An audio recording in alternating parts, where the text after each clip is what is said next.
যথাগ্নে দাহিকা শক্তি রামকৃষ্ণে সমাগয়া সর্ববিদ্যা স্বরূপং তং শারদাং প্রণমাম্যহম।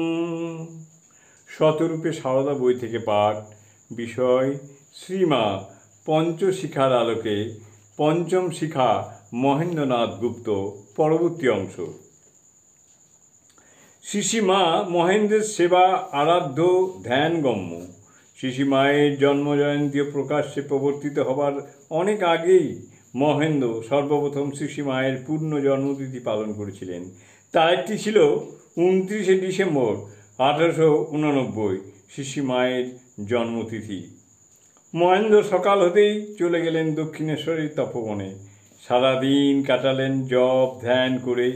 আর শুধু বছরের একটি দিনই নয়, মহেন্দ্রর প্রত্যহ দিনচর্যায় অঙ্গীভূত হয়ে গিয়েছিল শ্রীশ্রীমায়ের পূজা উপাসনা, তার ধ্যান ধারণা।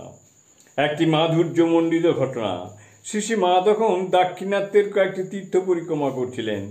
তাঁর সেবক স্বামী রামকৃষ্ণানন্দ বিস্তৃত বিবরণ লিখে পাঠাচ্ছিলেন মহেন্দ্রকে।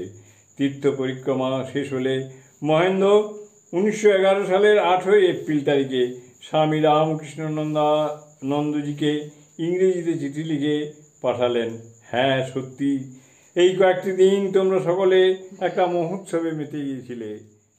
জয় মা।